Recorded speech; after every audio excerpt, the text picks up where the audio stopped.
Communist party of India മാർക്സിസ്റ്റിനും ഇടതുപക്ഷ പ്രസ്ഥാനത്തിനും ഇന്ത്യയിലെ ജനാധിപത്യ പ്രസ്ഥാനത്തിനും കനത്ത നഷ്ടമാണ് സീതാറാമിൻ്റെ നിര്യാണം മൂലം സംഭവിച്ചിരിക്കുന്നത്.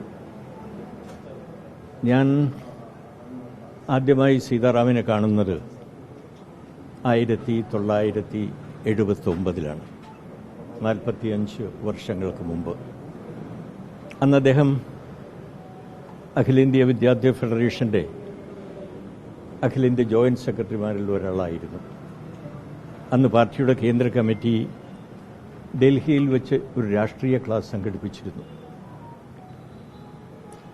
അവിടെ വെച്ചാണ് ഞാൻ ആദ്യമായി സീതാറാമിനെ കാണുന്നത്. 1984 മുതൽ കഴിഞ്ഞ 40 കൊല്ലമായി ഞങ്ങൾ ഒരുമിച്ച് പ്രവർത്തിക്കുകയാണ്. 1984 സീതാറാമിനെയും എന്നെയും ബിപിൻ ബാസുവിനെയും മണിക് സർക്കാരിനെയും എല്ലാം പാർട്ടിയുടെ കേന്ദ്ര കമ്മിറ്റിയിലെ ക്ഷണിതാവായി പാർട്ടി തീരുമാനിക്കുന്നത്.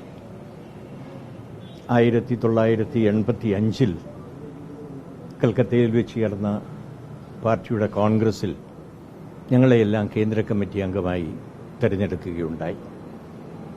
തിരുവനന്തപുരത്ത് വെച്ച് 1989 പാർട്ടി കോൺഗ്രസ് നടക്കുകയുണ്ടായി. ആ പാർട്ടി കോൺഗ്രസിൽ വെച്ച് സീതാറാമിനെയും പ്രകാശ് കാരാട്ടിനെയും മണിക് സർക്കാരിനെയും അതുപോലെ പി രാമചന്ദ്രനെയും എന്നെയുമെല്ലാം സെൻട്രൽ സെക്രട്ടേറിയറ്റിലേക്ക് തെരഞ്ഞെടുത്തു.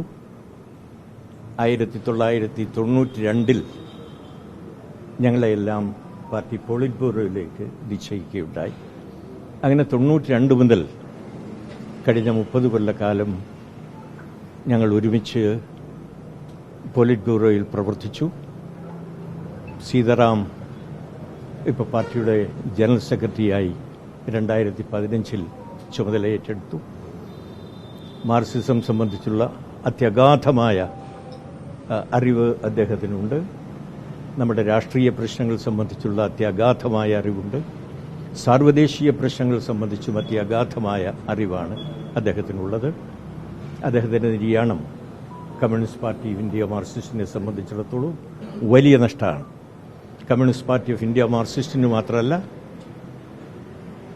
ഇന്ത്യയിലെ ഇടതുപക്ഷ പ്രസ്ഥാനത്തിനും ജനാധിപത്യ പ്രസ്ഥാനത്തിനും തീരെ നഷ്ടമാണ് ഉണ്ടായിരിക്കുന്നത്.